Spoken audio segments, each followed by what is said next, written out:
السلام عليكم ورحمة الله وبركاته. أهلا بيكم في قناتي، قناة مطبخ نسمة القاضي. النهاردة يا حبايبي هنعمل مع بعض السمك السنجاري.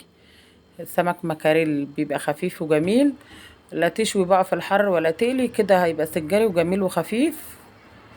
هنا معايا السمك المكاريل الأصلي زي ما انتوا شايفين كده، مفتوح سنجاري بس أنا بتخلص من الراس كده. السمك زي ما انتوا شايفين أنا نقعته بليمون وطحينة وملح. هنا هنعمل التتبيلة سوا. هنا معايا توم زي ما انتوا شايفين كده، ورصة شطة اللي احنا عاملينها مع بعض، وهنا ملح وكمون وكزبرة ناشفة وليمون. زي ما انتوا عارفين السمك بيحب الليمون وحبة خل. هي ديت التتبيلة بتاعتي بتاعت السمك. هنا انا بحب انعمها قوي، كل واحد حسب رغبته برضو. انا بحب انعمها قوي بحيث ان انت لما تيجي تاكلي، السمك ما يبقاش التوم قطع كبيرة تحت ضرسك يعني. هنا هنعمل ورقة ألمونيا بقى عشان نحط فيها السمك. كده حطينا السمكة ونعمل نلف ورق الألمونيا حوالين من السمكة زي ما انتوا شايفين كده، زي قارب كده. انا بتخلص من الراس، ملهاش ريحة اللازمة، بل بالعكس ده بتاخد مكان في الصاج وبتبقى شاغلة مكان على الفاضي. انا بنضفها واتخلص منها على طول.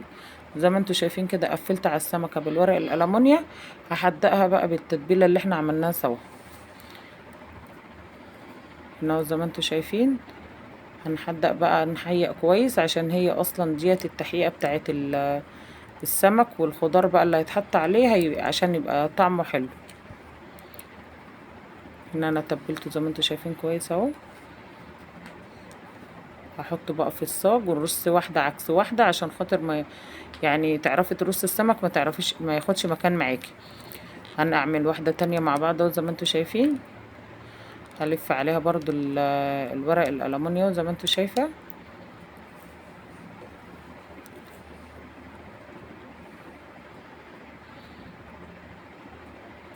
هنا هو انا قفلت عليها الورق الألمونيوم وهتبلها برضو.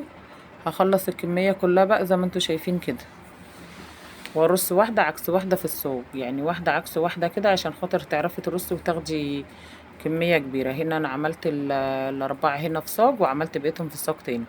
هحطهم بقى في الفرن يعني زي نص سوا كده الاول، عبال ما اتبل الخضار بتاعها يكون هي خدت نص سوا في الفرن بتاع السمك. هنا انا حطيت بصل، يا دوبك هيدبل بس البصل معايا في حبة زيت. حطيت رشة ملح عشان البصل يدبل معانا بسرعة. زي ما انت شايفة كده البصل دبل، نزلت عليه فلفل الالوان وحبة جزر بسيطة. انا ما بحطش قوطة عليها عشان انا بحس ان بيقلب يبقى سمك صينية. انا بحط بس الخضار بصل وفلفل الوان وجزر بس. وهنا بقى هنتبلها بحبة تتبيلة من اللي احنا حيقنا بيها السمك، وحبة بهارات بقى من اللي احنا عاملينها مع بعض الستة. دي بقى بتخلي السمك في حتة تانية خالص، اكنك قاعدة في مطعم بتاكلي. هنا بقى زي ما انتوا شايفين كده السمك خد نص التسوية. هحط عليه بقى بقية الخضار وياخد تسوية كاملة بقى في الفرن.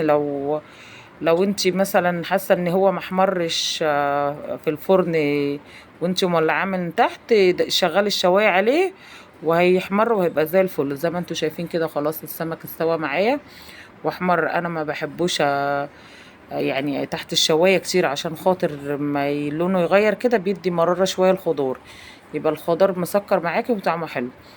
دي كانت طريقتي في طريقة السمك السنجاري. اتمنى تعجبكم وتنال رضاكم.